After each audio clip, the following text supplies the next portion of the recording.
Everybody family, this is Dr. Jake again, and we are one day away from our Bulletproofing Your Lower Back workshop, and it's going to be in this Facebook Live group.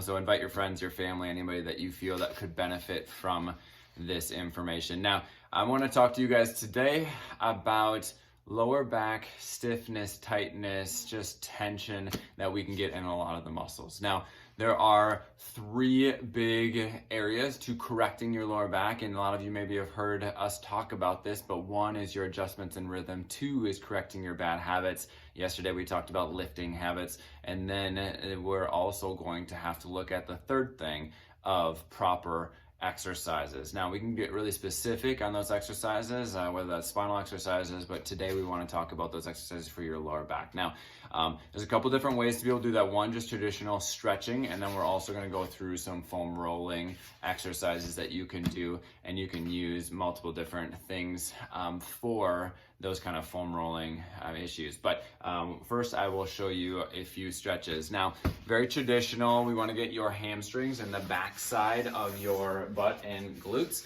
Now, if you can see me here, what we want to be able to do on this first one is going to be some leg stretches for your back, your hips, and your legs. All of these work together as a unit. So when we have back pain, sometimes that is just a warning sign or a body signal that you have either tightness in other areas or we have a shift maybe in our spine as well too. So that back pain, once again, is a body signal. We need to listen to it and not just ignore it, and we need to be able to figure out what's causing that. Now, in order to relieve some of the tension, even if it's a combination between muscle tightness and a lower back structural spinal issue that you're working on with your chiropractor, we know that these kind of stretches will aid and assist and even allow your back to heal faster. Now, first one that I would encourage is just a traditional just hamstring stretch here, but you're going to go ahead and put your knee and foot up here.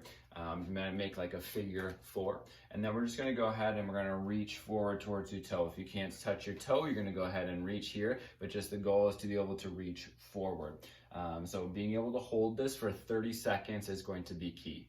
If we hold for 5-10 seconds, a lot of times our body is so tight and the stretching will actually cause it to guard more. So what we need to be able to do is stretch. 30 seconds is a good time frame to be able to take some good deep breaths, allow the muscles to truly relax, and then you relax, okay? So we're gonna go ahead and we'll do 30 seconds here, whether that's here. If you want to assist this one, you can reach over the top and go ahead and lean both hands and reach towards those toes, whether that's going to be here, grabbing onto your knees, your hips, your ankles, but also grabbing onto that toe is going to be the goal. Okay, 30 seconds, and you would go ahead and you would switch sides as well, reaching towards that toe and being able to stretch calves, hamstrings, lower back, and hip. All right, then we go ahead and you would switch to the center. So you're going to go ahead and reach for both toes here. And this one, being able to just lean forward and touch toes, ankles, or even knees, grabbing the back of knees and just reaching forward is going to help to be able to stretch these hammies and the legs for you. So that's going to be another great stretch for you. So just a couple there. The next one, what I would encourage is going to be getting and working on this glute and the hips just a little bit more, but it's knee hug. You're going to cross your leg over, so legs going over, and you can see on this one, leg is coming over on top of the other one. What I want you to be able to do, then you can just pull the knee in or hug it like this. Try to keep your back as flat as possible and try not to round too much. Keeping your back flat, you'll feel it in that lower back and that hip more as well too. Once again, you're going to hold these for 30 seconds, stretching those. And then again, switching the other side, just stretching and holding. You're gonna feel these in through the back of the leg up into the hip socket as well too, but really getting a good stretch on those there, okay? The next one, what I would encourage for you guys is to flip over and to be able to go ahead and start here, work up to elbows. What this is going to work on is your abs as well as that lower back stretch and flexibility. And so you're just reaching up like this. We call this cobra. in other exercise terms or yoga terms as well. But holding this for 30 seconds, and then go ahead and relax again. The next phase, as you go through, you go from your elbows, then the next 30 seconds, you go ahead and just stretch up this way. You're gonna feel that in your lower back, you're gonna feel that in your abs, but going ahead and really working on those joints as well as those muscles through that area and that region.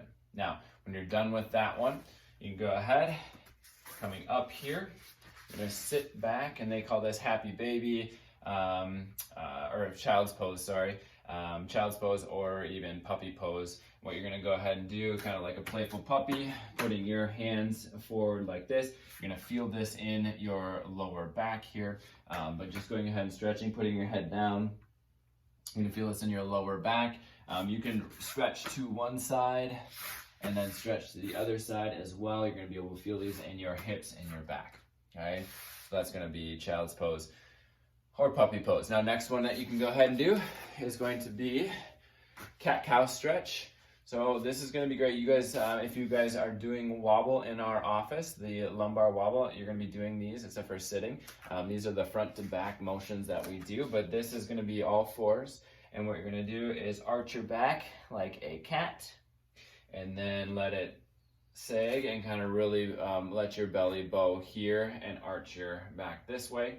This is gonna be the cow stretch. So it's gonna be cat, cow, cat, cow stretch. So those are really going to be able to get a good flexibility and a good range of motion for your lower back. So those are going to be some of the best things that you can be doing right now as far as stretches. Doesn't take too long, couple minutes, 5 minutes, you can go through that routine and really be able to work on your lower back, especially if you guys are working as far as construction, lifting, things that you're doing a lot of bending. Being able to warm up that lower back before you go ahead and start work is going to reduce injury and to be able to prevent those injury chances that you could have as well too. So go ahead and do those kind of stretchings. Next thing, I'm just going to show you a couple really easy foam rolls, one targeted spot that really helps a large majority of people. And it's going to be the upper area of your glute and your butt here. Now, taking a foam roller, you can get soft ones, hard ones, you can get a lot of different textures,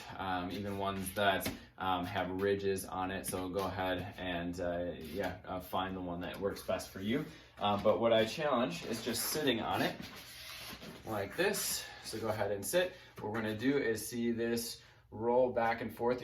This is kind of straight on here, and this is gonna help the muscles around that glute to really get into a hip. Maybe one hip is bothering you more than another. You're gonna go ahead and you're gonna rotate until you're on that hip there, and you're just going to roll like this. You're really going to be able to feel maybe some of the tight muscles. I can feel right there for me in the bottom part of my glute. I can feel a tight or spasm muscle. So what I would encourage you to do is hold on that for maybe 5 seconds and then continue to roll through that. So continue rolling, and if you find one of those tight spots, you can go ahead and just really put that pressure point on there, trigger point pressure there. So going ahead and using this on either side, depending on your hip, but really working on your glute and your hip, relaxing the trigger points that are in those glutes and those hips are going to help relax a lot of the tension that's on your lower back. So once again, for you, stretching, even if it's just 5 minutes a day, and this does not take long to be able to go through those things. You can do these while you're watching TV, right when you get up and go to work. There's lots of different times to be able to do these, but the biggest thing is just getting it in. Now, for a lot of you, pain is a good motivator. Okay? You guys maybe are stiff, you are in pain. Now, we don't want to base our health off of that, but use and leverage that body signal. Listen to your body. If it is stiff, if it is sore, then listen to it and take care of that body. So go ahead and do that. Now, we eventually want to get to the point where we are not in pain, and we are doing these things not motivated by pain, but motivated to keep ourselves healthy. So wherever you're at on that spectrum, we want to encourage you to continue to take care of yourself with the thought process in mind that I am preventing sickness, injury, and damage, that I am helping my body stay strong and healthy when I take care of myself, whether that's my mental health, whether that's my spinal health, whether that's my fitness and this would be considered under that fitness, whether it's your nutrition or even reducing toxicity in your life too. So there are pieces to our health that we need to continue to address. We need to continue to care for well beyond our pain, because we know that pain is one of the last indicators, the last body signals that may come up in the damage cycle and the injury cycle. So once again, really encourage you to go ahead and take care of yourselves for your sake, for your family's sake, and for your hobby's sake. So we love you guys. We hope that this was beneficial. If you have other questions, or if you have other things you're like, hey, like this is not working, or I need more specific things, we'd love to be able to give those to you in this time, to be able to make sure that you are staying healthy in this quarantine time. But go ahead and you can share this, invite people to this group so that they can see the body signals workshop that we're doing tomorrow, bulletproofing your lower back. It's gonna be a great talk. It's gonna be a great opportunity for people to be able to hear awesome information in regards to taking care of your back. So hope this was helpful. If you have questions, once again, let us know. We can also show these in the office to you when you come in next. So lots of different ways to be able to get you going. If you're not coming into the office right now for various reasons, we'd love to be able to help you in any way possible. And so you can just message us, give us a call, and we can send or get you the information that you need and the resources that you need to make sure that you and your family are staying healthy during this season, during this time. So once again, have a great rest of your day. Dr. Jake with Revive Chiropractic.